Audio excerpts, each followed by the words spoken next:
being able to produce any kind of work of art is already a success for an artist. Yes. Just to create the art itself, just to follow through on the act of creation is already success as an artist.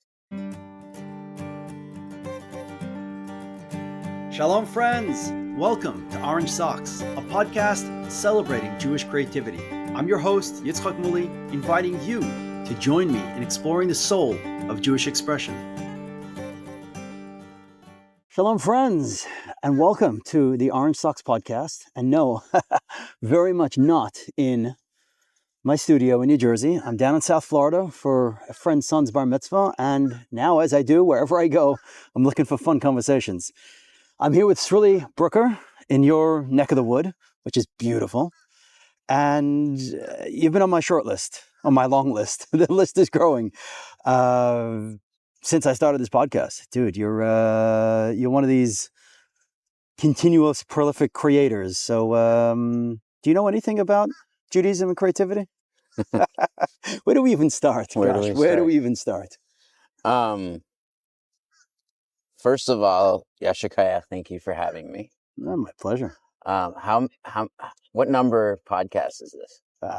Somewhere in the 30s. Wow. So that's amazing that,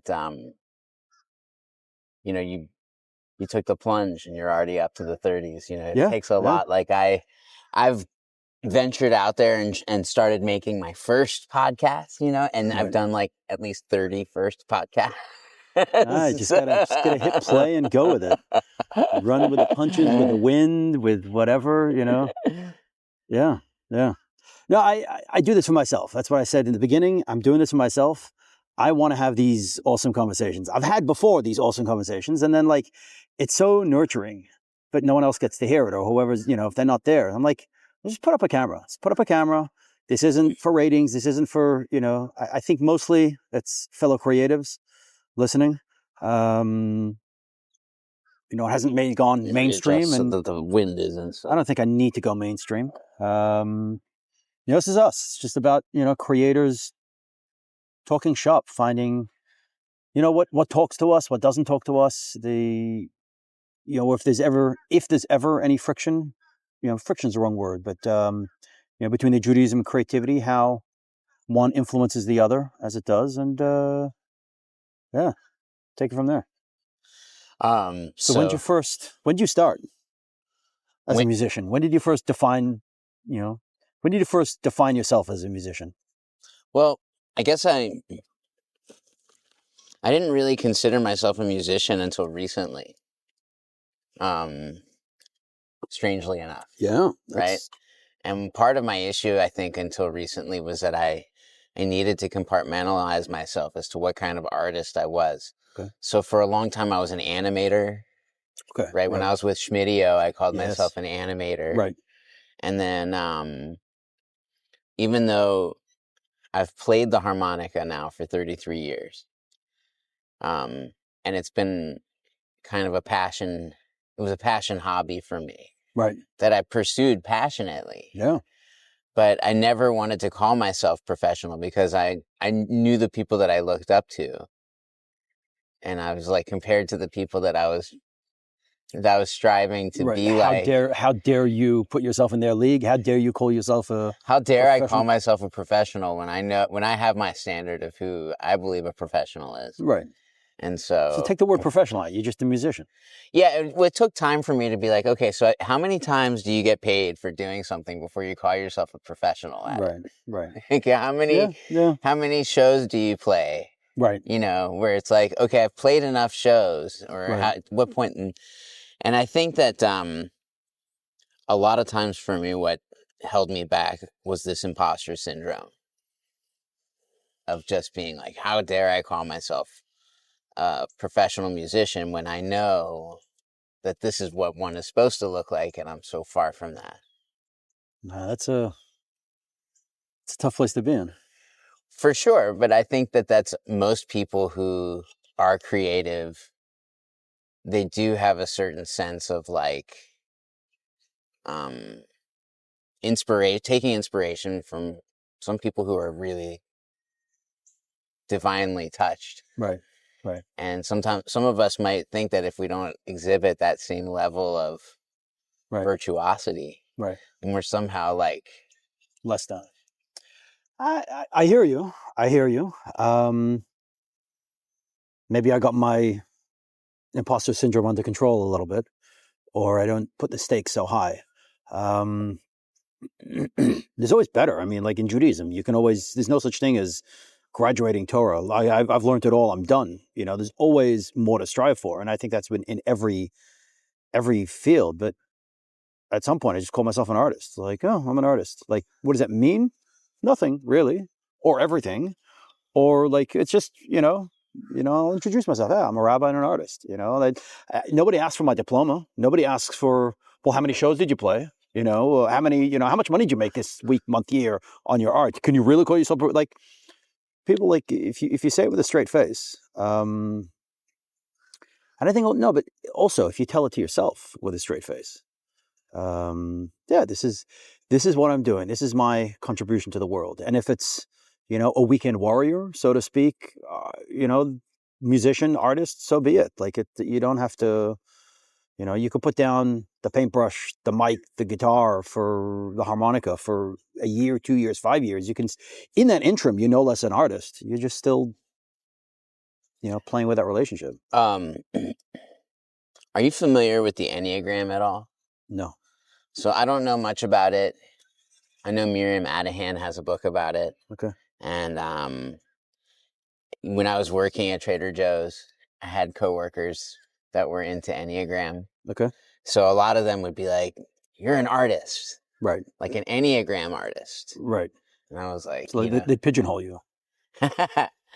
No, I think that like when you took whatever it is, like the if you want to call it like the artist archetype. Right. Right. Right. You fit that. Yeah, and once I was able to do that, and like I said, it's only been recently I've been able to kind of overcome some of that imposter syndrome. Right. Really the last 3 years, was when I started kind of accepting myself as I like my life is the work of art. Yeah. Like, everything that I do in thought, speech, and action is this book that I'm preparing for Hashem. Right. Is this creative act that I'm doing. Like everything that I do is a creative act. Right. Everything that I do is art. Right. Every moment is a moment that has potential to speak profound, divine, cosmic truth. And so that's something that's like, that takes being an artist to a totally different. Yeah, well, you're ahead of me on that because, I definitely do compartmentalize life, like, all right, now my head's always going, ideas are always flowing, but like, all right, now I'm in the studio, now I'm with a family, now I'm, like different things. And like, not that I shut it off, but like, I don't know, is my grocery shopping an act of creativity? I don't really think so. I don't see it that way. I'm not fighting against it, but like, yeah, I'm an artist who shops rather than the act of shopping is a creative act. I don't know. I think that's because my principal mode of performance is actually theater. Okay. And for the longest time, I still do just relate to my life like it's some sort of sitcom or film that's unfolding. All right, so you're seeing yourself from the outside. You're you're orchestrating yourself. Oftentimes, when I was at Trader Joe's, right, I would just imagine each interaction as like part of a vignette of like this this show that I was part of. So then you're on the Truman Show, and everything is art. Yeah, basically, like any moment could turn into the Truman Show, and you're like, okay, there's Hashem watching, right, and I guess there's Malachim, right, and there's like, I guess, neshamas and stuff, right, like potentially watching this moment right now on whatever that cosmic screen is, and we have this opportunity. I mean, you might think that I'm crazy, but we're recording. Right. Right. Now we got a camera. We're creating so this moment right now is a moment of creation. Right. And so I think that it's important to compartmentalize. Right. Because that's part of olam tikkun. Right. But at the same time, I'll flip it on you. Is that, when we talk Judaism and Hasidus talks about that really everything you do, the ideal is that everything you do is serving God. Going to the dentist, you're serving God. That everything you're trying to be as perfect of a human being you can, to perfect yourself. You're eating for the sake of energy, for the sake you're exercising, you're interacting with the kids. Everything is in the pursuit of a meaningful relationship with God, with the divine, and therefore at all times you're the artist. You're the creator of your creation, your relationship to God. So you can take that concept into the arts, and every moment is an act of creation. So once I was able to, because for the longest time I was like, I beat myself up as an artist because I was like, to be successful as an artist, you have to make money as an artist. And then I was able to take time and realize that, like, I have I had a producer for a while, a Hollywood producer who made some very, very, very big films. Right. Like really big films.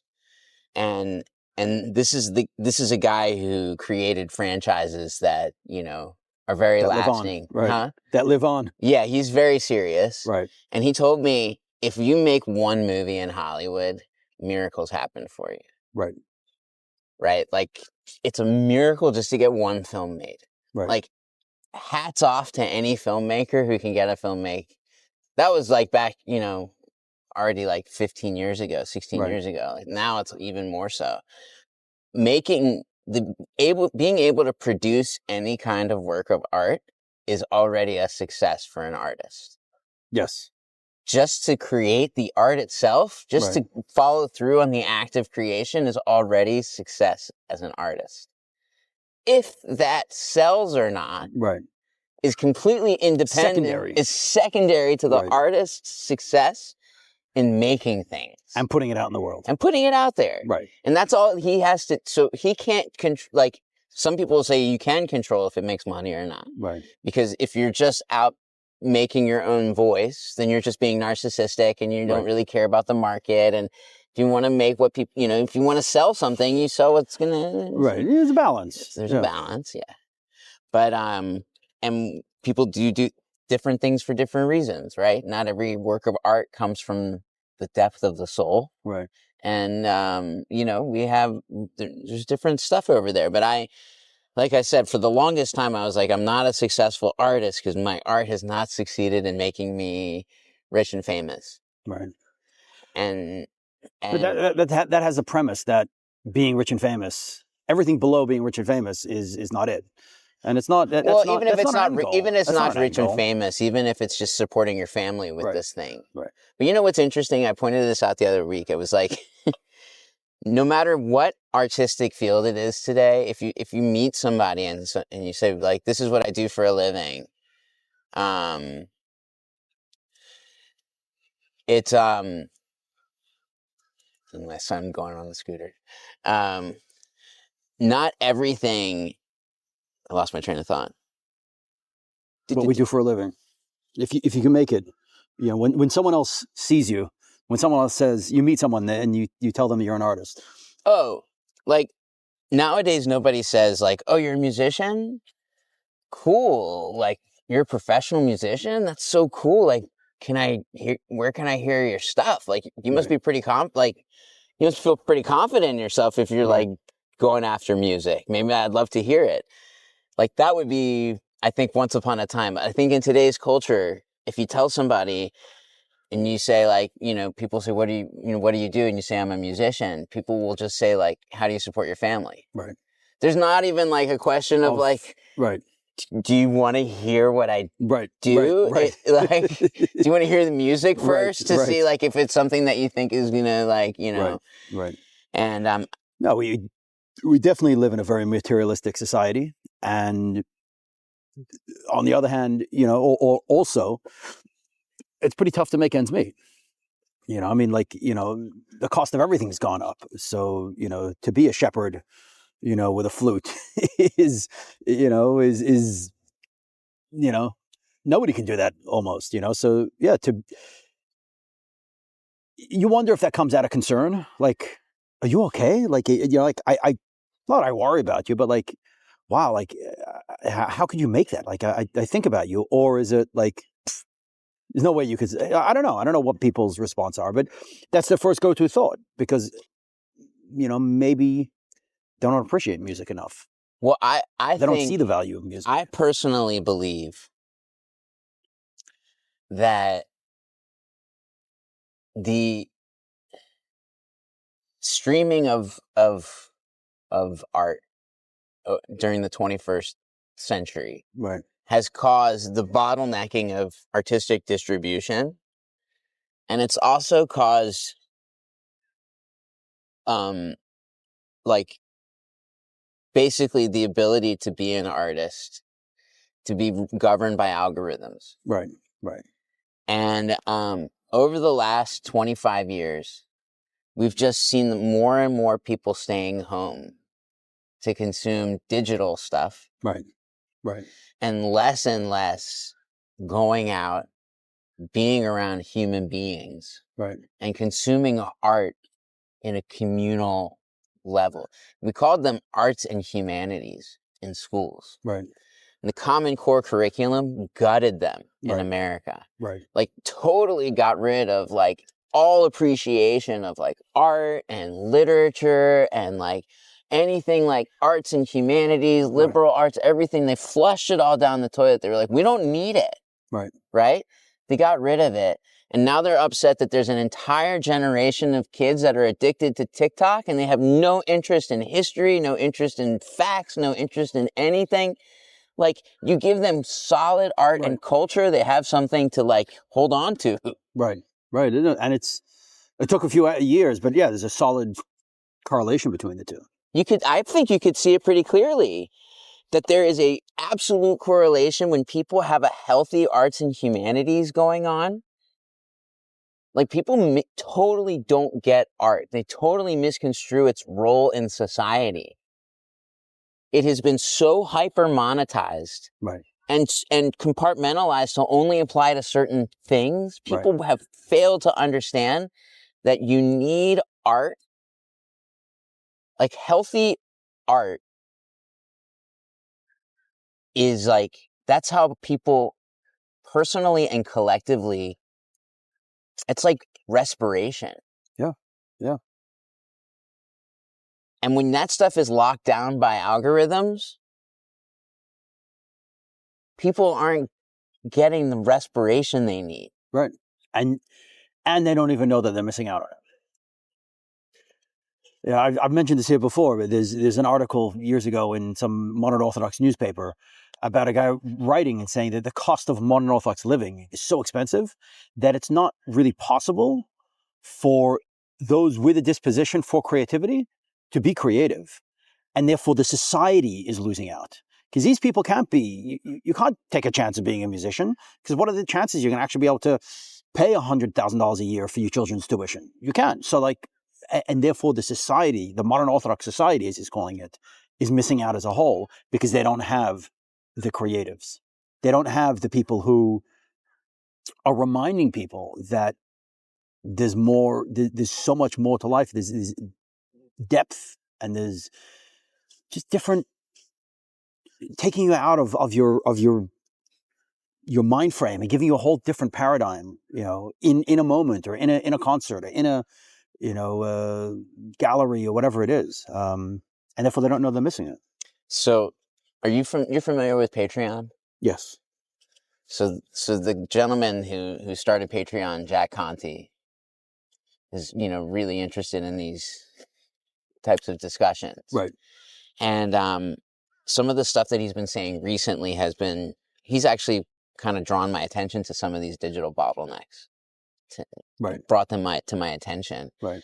That an artist who has thousands of followers, right? Mm-hmm. Like if you've got 1,000 followers, there's no reason that you shouldn't be able to get that 1,000 followers to give you $50 a year, right, to support your work. Well, that's the whole theory of 1,000 true fans. So, like, I don't think that I think that you are talented enough to find 1,000 people to give you $50 a year. Right. Like, I don't think that should be a problem for you or for me, for a lot of people. Right. But it's because of digital bottlenecks that people don't even know about that. We have to buy our way to buy advertising into those bottlenecks. We right. need capital to pay so that we can get out and reach people so that they know to come to, it's a whole thing. We need budgets to pay for the marketing to get out there. But the fact of the matter is that it shouldn't be that a person like you or me or a lot of the creatives in the artistic world, whatever, shouldn't be able to find their fans. Right. But these bottlenecks are making it impossible to find the fans. And the email boxes are cluttered. Right. It's like, how do you reach? I totally hear you. But I think maybe an advantage in the Jewish community is that we are insular and we're a bit of an echo chamber. And so you hear about things, Chillant, your awesome band, from I don't know how many years ago. I heard about it. I don't know where I heard about it. Maybe it was Facebook at the time. Maybe I heard it from some other creatives. I heard you came to play in New York somewhere, and it was on a community bulletin or a WhatsApp chat if it existed at the time. That we have a community. The Jewish community is a community, and more so post October 7th. We're looking out for each other, and people are realizing that art actually is necessary for our well-being. That what art can do post October 7th, it can touch people in a way that 1,000 lectures and demonstrations and protests and chants can't.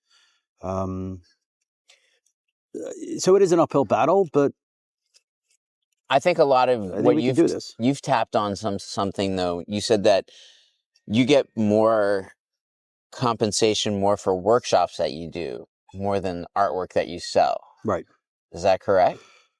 At the moment, because a lot of my clients are Chabad, a lot of my clients are like Jewish day schools, and I'm providing a service, a defined service for them, and they know what to do with that. They see a need, and they find a way. Like, okay, we can to get the kids involved in creating something, which is really one of the many things I'm very excited about, is getting the kids into the creative process. Not, hey, look, I made this, isn't it beautiful, powerful, meaningful? But I would imagine that concerts, especially interactive concerts, getting the crowd, would fit under that, would meet the same need. Right now I'm working on menorahs, and please God, that'll shift, because I also see the need in public art, Jewish public art and Jewish public art menorahs. But again, there's a need for it. There's a real need. Every Chabad house must put up a menorah, multiple. Seasonal, holiday, corporate people need to put up a tree, and then they need to put up something Jewish also. And so hopefully I'm tapping into a need. Not because I stood back and said, oh, how can I make money? What's something that's, all right, let me do this. Like, I came at it because, and it was been an evolution of how I ended up in menorahs and Jewish public art. So I see the spiritual need for it, but I'm finding that there also is, a commercial need for it. Or at least I think so.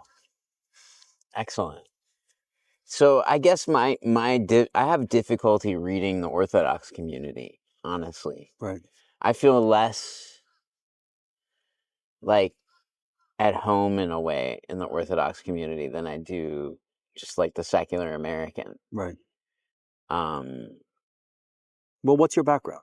Secular American. Secular. Okay. So my parents are secular American. Right. And all of my Where'd you grow up? Richmond, Virginia. Okay. And so I think that a lot of it has to do with I guess you grew up in Australia. Yeah. In Melbourne? Melbourne, mostly, yeah. To a Chabad family. No, my parents are hippies. My parents are Bali Tshuva. I came along for the journey. It was a long journey. You can hear about it in my episode. So no, it wasn't your typical, but yeah, by the time I was, say, 9 years old, we were, hardcore Bali Tshuva. Chabad is Chabad Bali Tshuva can be in Melbourne, and from there, kind of, continued through yeshiva and so on. Are they still hippie-ish? Yeah, yeah. They say they're not hippies anymore. I said, once a hippie, always a hippie. So whatever, who am I to disagree with my parents, So what year was that? When what? When your parents started coming in, in the 80s? In the 80s, yeah, early 80s. Early 80s. Yeah. Yeah. Because it's very fascinating to me how many Bali Tshuva were hippies. Oh, yeah. All absolutely. of them basically back in the 70s and 80s were mostly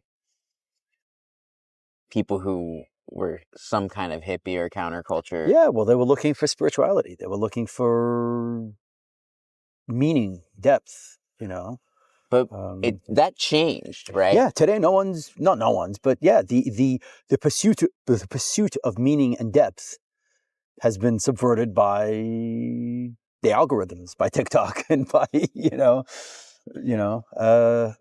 I think. I feel like when I first started coming in the 90s, 96 was the first time I stepped foot in a Chabad house. I'd grown up, I had Lubavitch teachers in my conservative Hebrew school. Right. But I never stepped foot in a Chabad house till my freshman year in college. And it was winter of my freshman year. Right. It was February. Right. What college? Where is this? University of Texas, Austin. Okay. And, excuse me. And basically, it was so hippie-ish. Not because the shluchim were hippie. The college? No. Or the Chabad house? Just the Chabad house vibe. The vibe was just, it. I don't know if it had a hippie vibe as much as it had a counterculture vibe, which the two often get mistaken for each other, but they don't have to go together. Right. A lot of people say that I'm a hippie. Right. But I'm more a counterculture.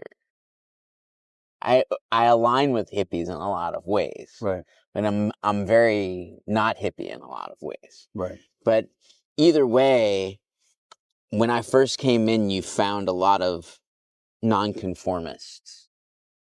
People who were non-conventional and creative.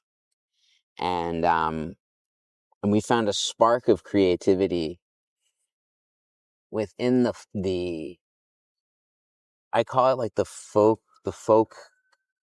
kite. Right. The Hamish kite. That there was a folkiness that I felt like I was connecting to, that felt very within the Orthodox, within the Chabad. Within community. Chabad. Right. It was there was this folk Judaism that was very vibrant. Right. It was very different than this very, I didn't feel comfortable necessarily being Jewish growing up. Right. Secular Jewish, going to conservative Hebrew school and things like that in Richmond, Virginia. Right. Was very not comforting. It wasn't right. It wasn't like a place. It wasn't an uplifting, soulful experience. I mean, a joyous, it had that too. Right. It had that too. There was vibrancy in our community. That's awesome. And there was vibrancy in my home, and there was vibrancy in my family's Judaism, even if it wasn't Orthodox. But no folkiness. No. But there was a certain. What was missing? What? There was just a certain confidence that that shluchim had.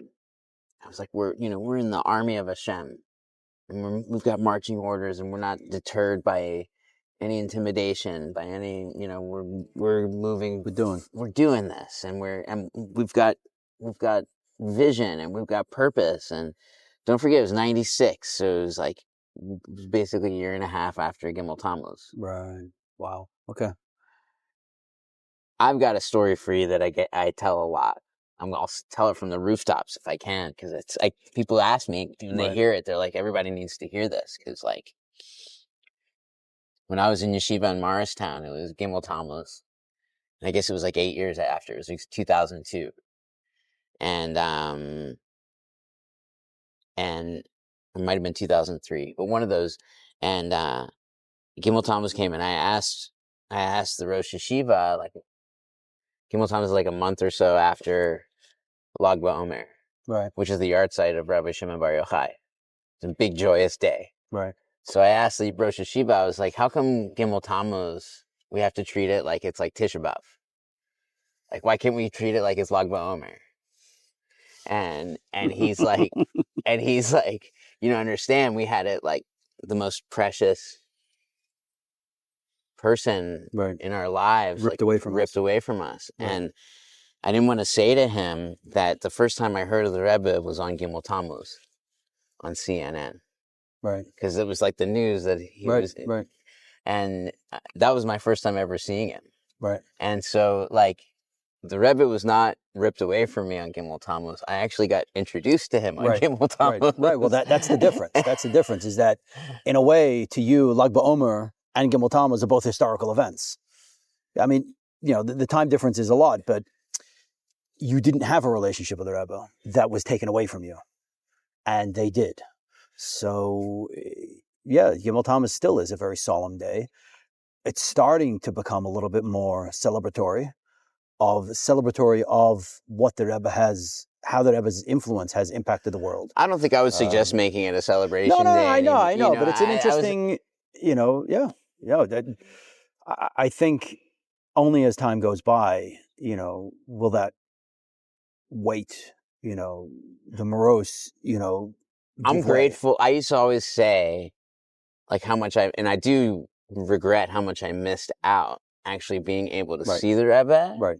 But on the other hand, it was like it protected me from Gimel Tammuz. Right. In a sense. Right. And like, I grew up with Star Wars. Mm-hmm. And, like, Obi-Wan gets like struck down, and he, you shall strike me down and I shall become more powerful than you could ever imagine. It's like basically like the Rebbe became a force ghost, like he was like, we could tap into the Rebbe anywhere. Like we were not like, we were prepared for this. You know what I mean? Like, but at the same time, you were talking about the folkiness of the Chabad experience, is that today, I don't know. Has it become corporatized? Has it become, not maybe corporatized is the wrong word, but it's become a lot more structured. The whole white shirts thing. White shirts are in, out. You got to wear. You really, the conformity has really. Anybody who knows me and knows me on social media and sees how my kvetching about things is probably going to be surprised by this answer. I think that there is a place for conformity, and the mold, and it's important, and it's not secondary. It needs to be l'chachila. It's the most important thing. Right. However, and this is the caveat, because a lot of people might be shocked to hear me say that we need that. Right. We need to realize that alternative options do not need to be viewed as competition or threats. Right. And that if this tent is not able to accommodate everybody for whatever reasons, if somebody else puts up a tent that can accommodate them, it's not necessarily to take away from this tent. Right. And I think that what's happened is there's a territorialism that takes place amongst institutions. Right. That's a very insightful, way of looking at it. And maybe there are the way I'm crystallizing it now, but like there's Torah mitzvahs. There's, the right way to daven. There's, the right way to do things. And then there's the Baal Shem's Baal Shem Tov stories of the little kid in the back of shul singing kukuriku, making the chicken sounds. That they want to throw him out, but the Baal Shem Tov says he touched the heavens. And stories like that. And I love those stories. I grew up on those stories, but I have an affinity to stories. And maybe those stories can't be premeditated. That's number one. And you can't set your life out to work along those. But at the same time, those stories are not a threat to the regular. And I don't know if I'm living out one of those stories, or, that's where I connect to. Not that I don't connect to praying 3 times a day and keeping kosher, but the wow, I don't know if it's the wow, it's not the wow factor. It's the magical element, and it's breaking the rules and still being very much inside the rules, or still breaking the rules and still having the same kavanah, having the same intent to reach the same place. I had a shlucha recently tell me, she said, Sruli, you're a tugboat. And I was like, what? She said, what does a tugboat do? Right. So I guess a tugboat it's like these small boats that are there to help bigger boats make their way through like narrow canals. Right. They're like, they don't get to be part of the cruise ship. Right.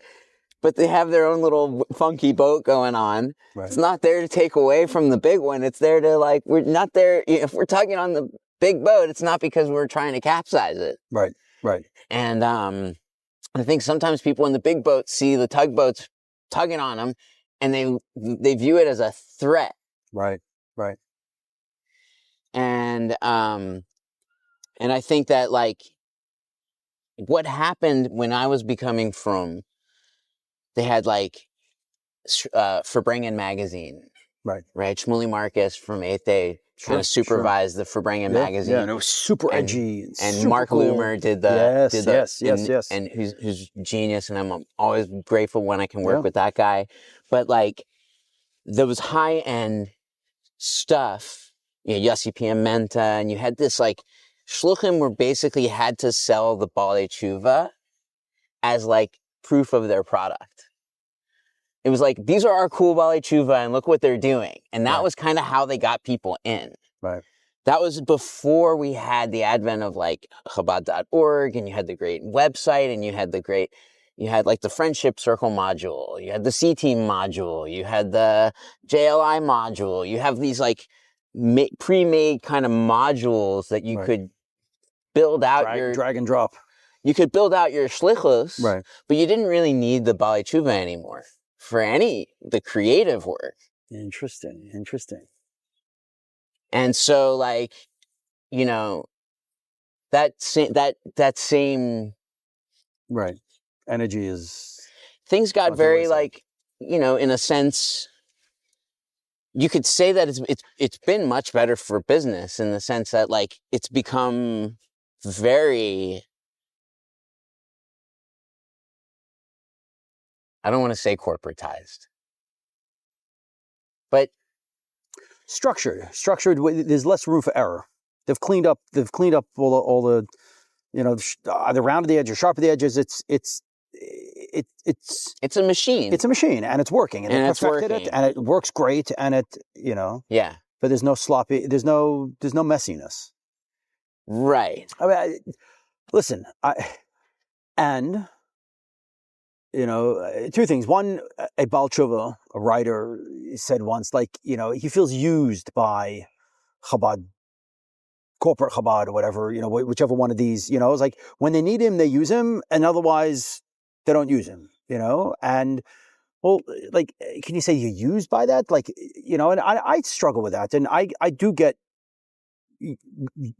hired, used, and at the same time, rabbis will say, I don't know anything about creativity. Come and just come do your thing, because they know that whatever I say is on point. It's not, it could be sloppy, it could be creative, it could be interesting, but they know that anything that I will say to their crowd is what they, is on point with their perspective on Judaism and everything. And, sometimes when I don't have gigs for a while, or when when I have a gig that like almost happens and then because of budget it doesn't happen from one of the bigger, organizations, I was like, do they owe me anything? Like the idea in Japan, they have this idea of, I don't know if it's creatives or genius, like, and a creative genius, I think, again, as I heard, that in Japanese society, someone who is creative, someone who has, like, they are a treasured part of the community, and the community, like, works to support them because they need them in their society. Going back to create, Patreon and so on, but the society itself knows we need to keep these people around. They're a gem to our overall, even though like they're not giving me anything in return today, but we need them around because they enhance the community. Like the same as, Old Main Street. Old Main Street, did something for a community more than just sell you a hammer and a bag of sugar. Well, you need folklore. Right. You need living folklore in order for a community to be like living. Right. And so when you're operating without a living folklore, you have no way to do you know what I mean by that? Living folklore? Keep talking. A culture's folklore is a mixture of fact and fiction. Right. But it's the heroes that people want to embody. Right. The people that we look up to, that we feel like we need to emulate, and we need to tell our kids to emulate, and we do our best to act like them, playing these parts, emulating these people. Right. And when a culture has positive role models, children play positive roles. Right. When a culture has influencers who will do anything, say anything to get attention. Right. The children have the roles. Children have those role models. Yeah. Right. So, and that comes from the culture creators, the artists. The artists create the folklore. When you leave the folklore to algorithms, right, you will have a dead folklore. Right. When you have living art created by living artists and storytellers and musicians and painters and vibrant, then you'll have something that's vibrant. Right. When you have people with Casio keyboards with pre-programmed stuff doing, right, you're not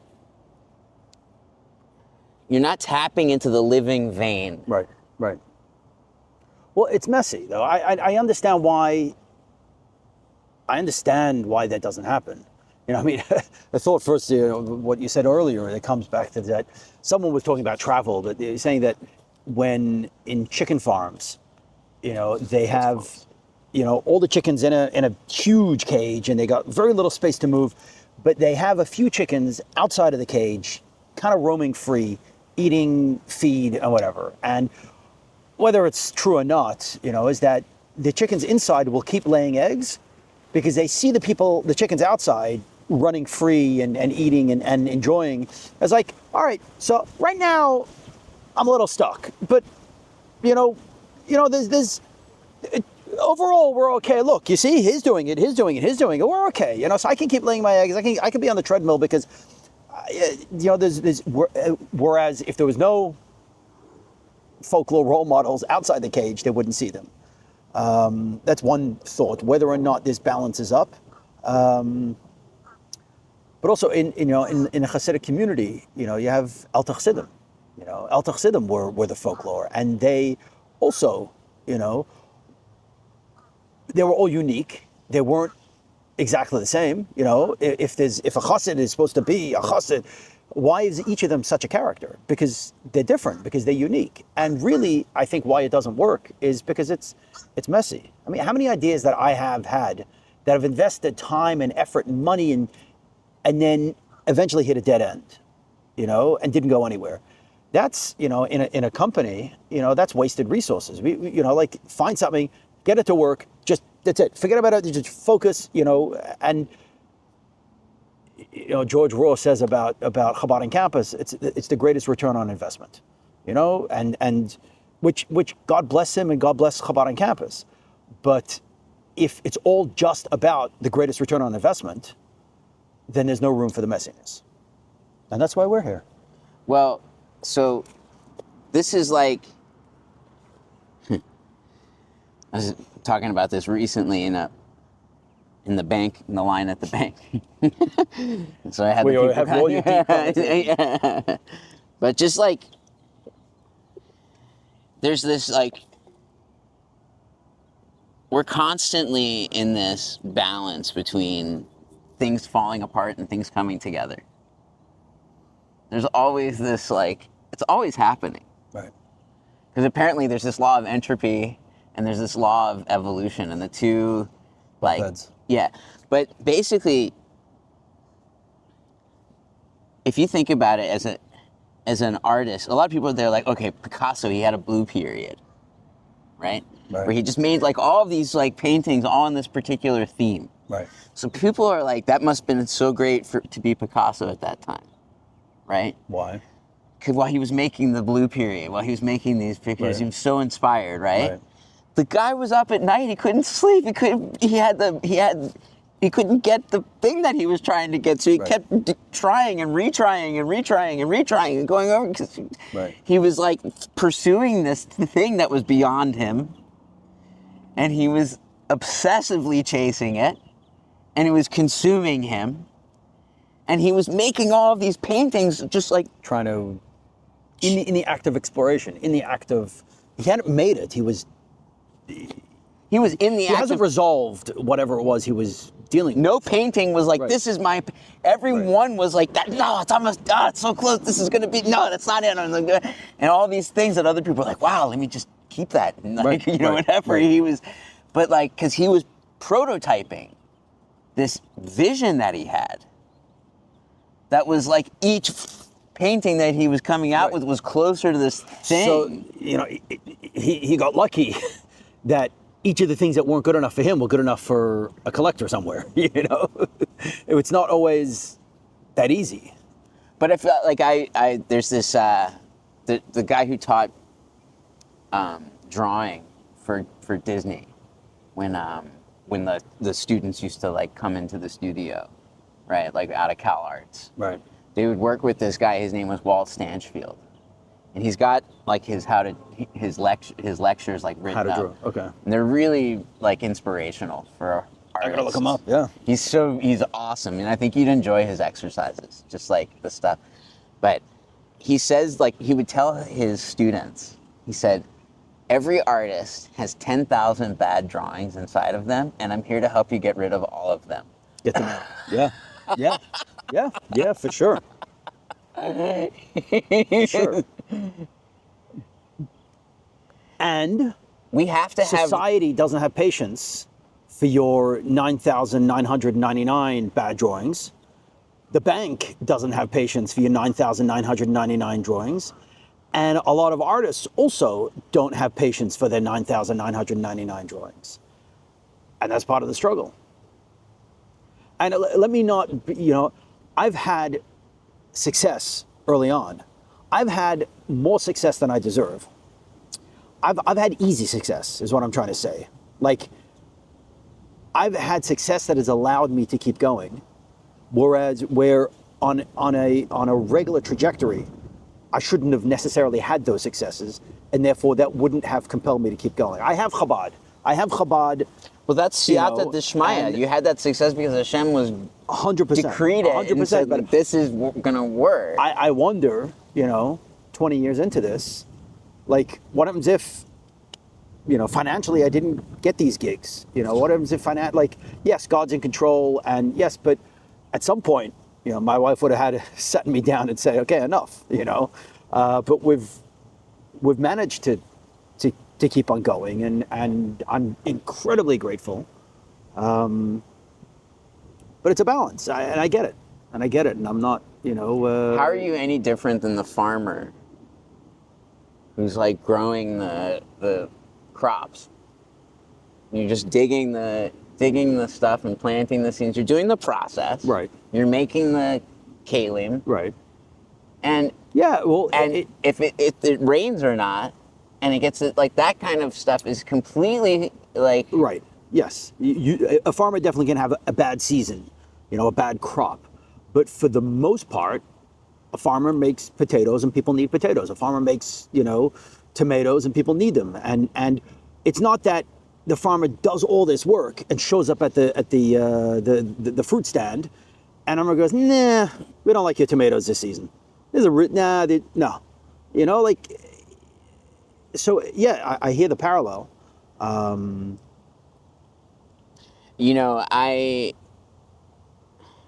heard this story from Rabbi Darren in Pittsburgh, Yasi Darren, who told me that there's this student in Tomche who was from Eretz Yisrael, and he was disappearing from Seder like a few days a week, few evenings a week, and so I guess they like followed him to find out like what was going on, and he was ditching Seder to take piano lessons. So the Hanhala met up, and they decided they were going to throw him out. So they notified the Rebbe about they were going to do this. The Rebbe asked the secretary, he said, Bachur's from Eretz Yisrael? And they said, yeah. The Rebbe said he's skipping Seder to take piano lessons? And they said, yeah. He said, Mustama, he doesn't have any money. We have to pay for the lessons.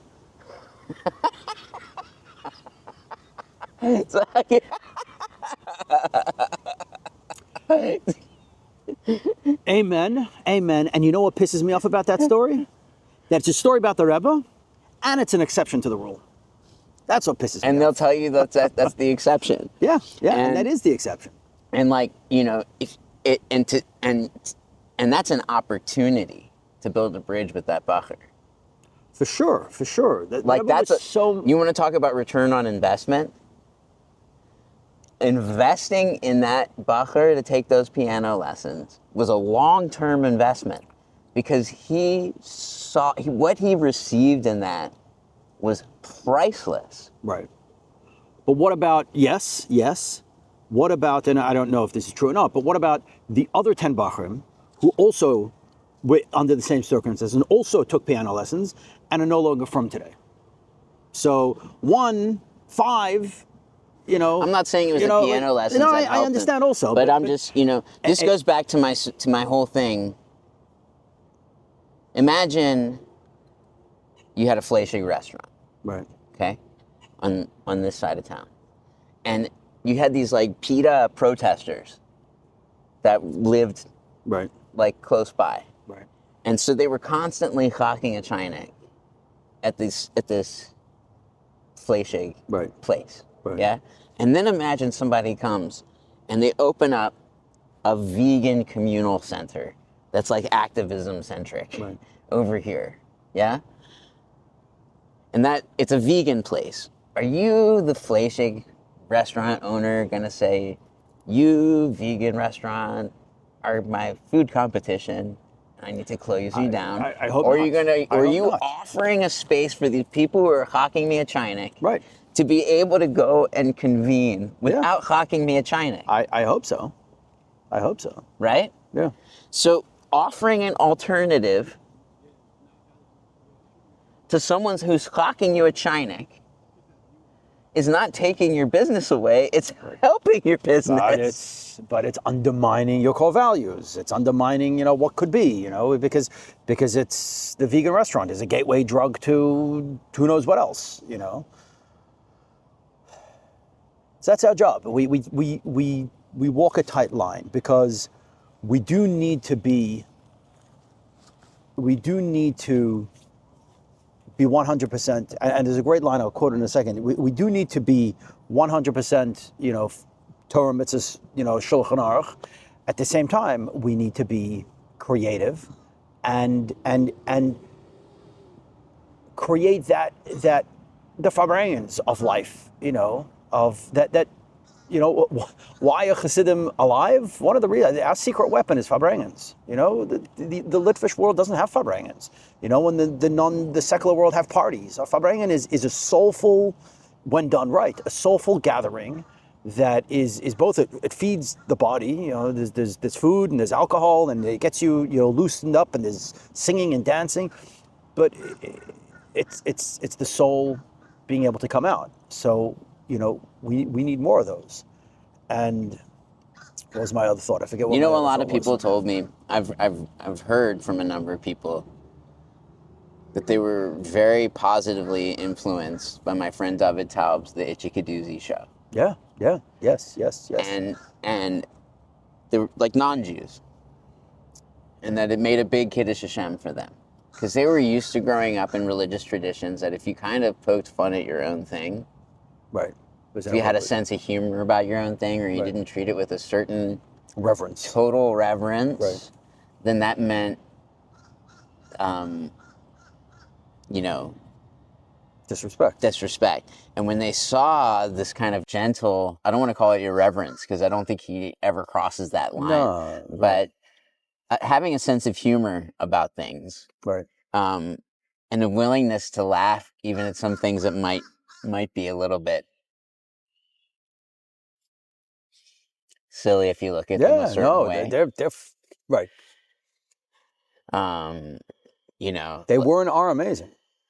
But I think they struck a chord. They struck a balance. Yeah, because I think that they found that perfect sweet spot of like.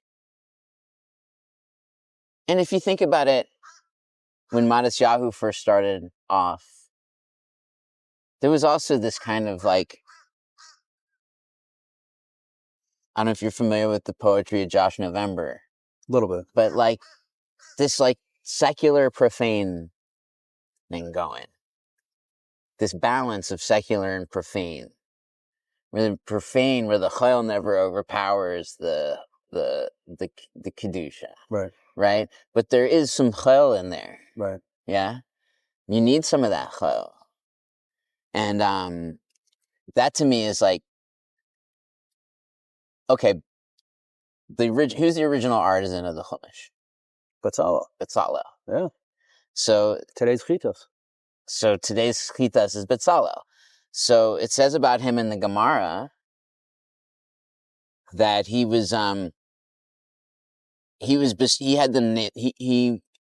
mystically inclined. He knew how to organize the tzuruf. He was familiar with tzurufi osios. He knew how to rearrange the letters. He knew the Kabbalah of the Aleph base. Right. And it also says that his name means Betzal Kale, in the shadow of Hashem. Right. So what's the shadow? Shadow is a concealment. Tzimtzum. Right. And so person who's living, it says in the Chumash that he's bestowed with wisdom, knowledge, and understanding. Basically, Chachma being a das, Chabad. Right, yeah. And I think it says Tvuna, not Bina, but but basically he's our guy, Betzalel. Right. And what is he bucky in? He's bucky in the shadow. He's bucky in the chayil. Interesting. And then to take that and to turn it into Kedusha.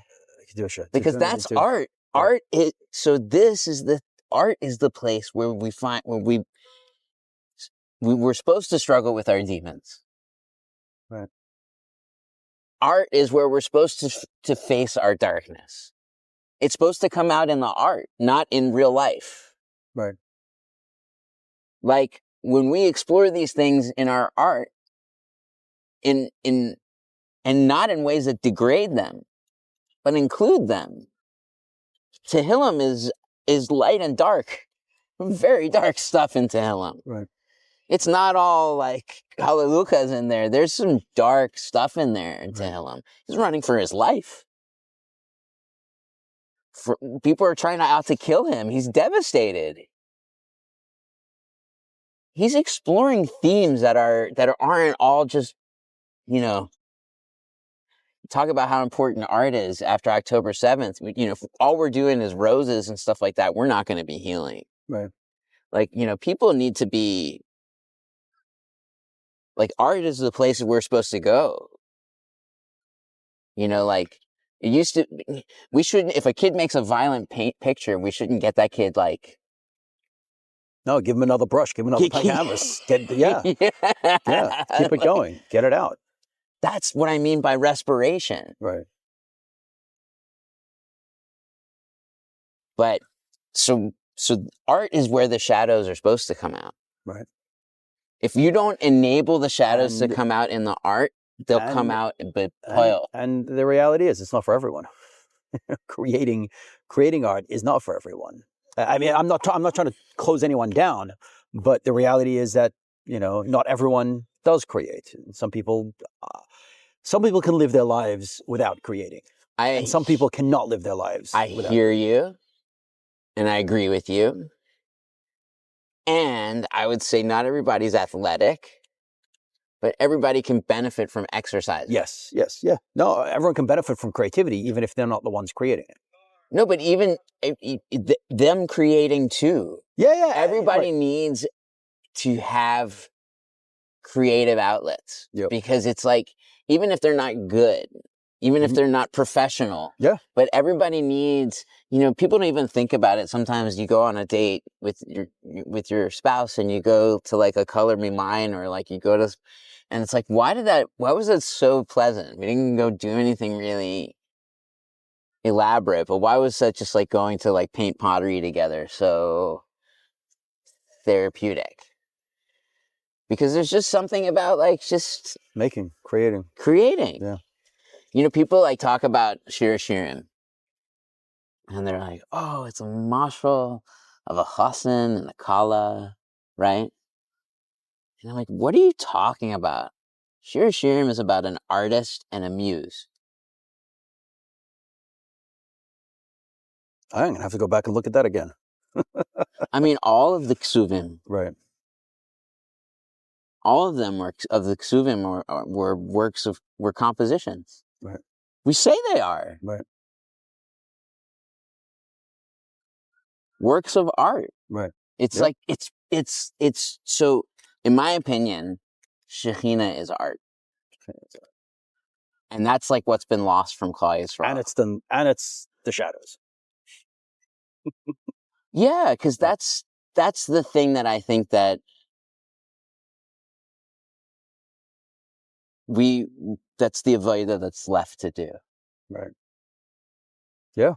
Well, that's what the Rebbe told Nachshon, which I only heard half of it, but the Rebbe told Nachshon that his job is that creativity came into the world, art came into the world for the Mishkan.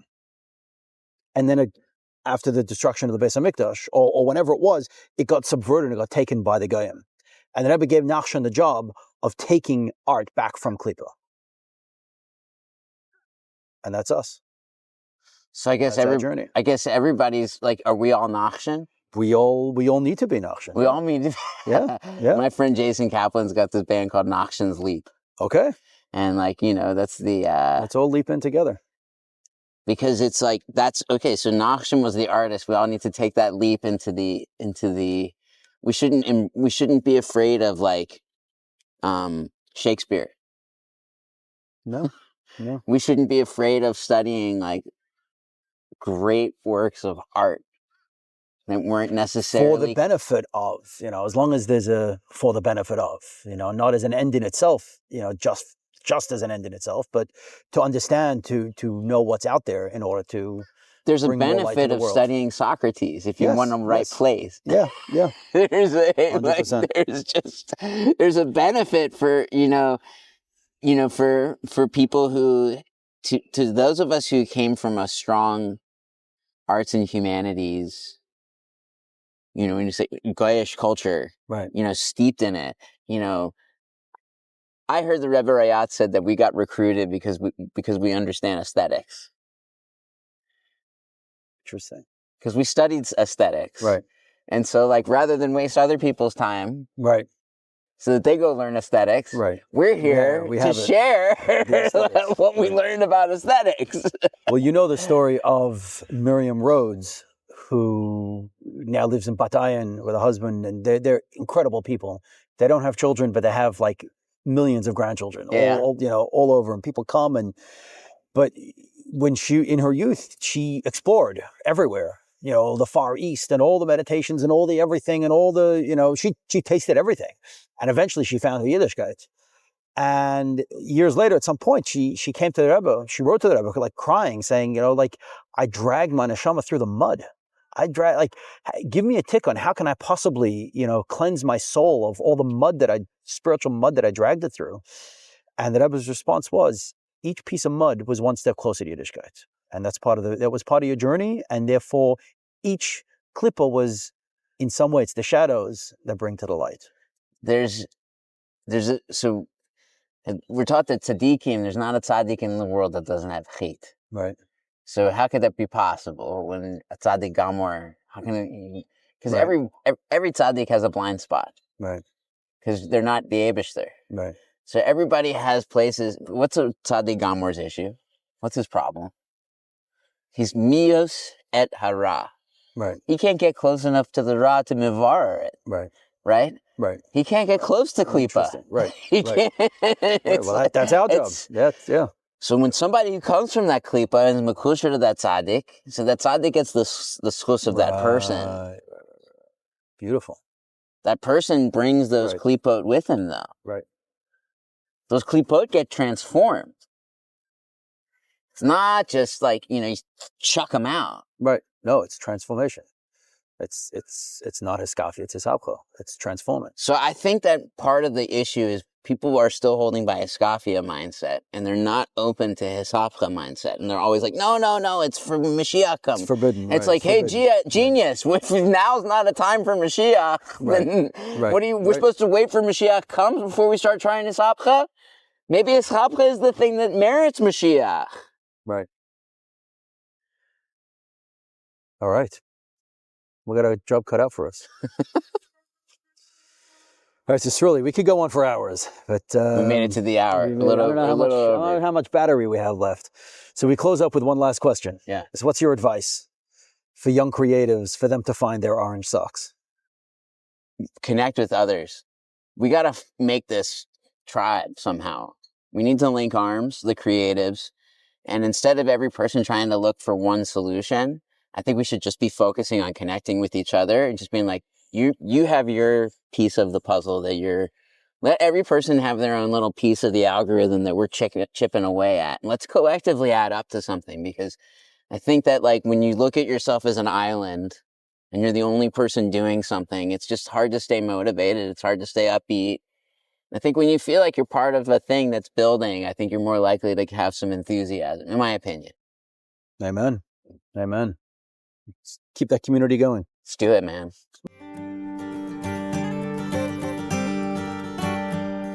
היום נעשה משהו בלתי נשכח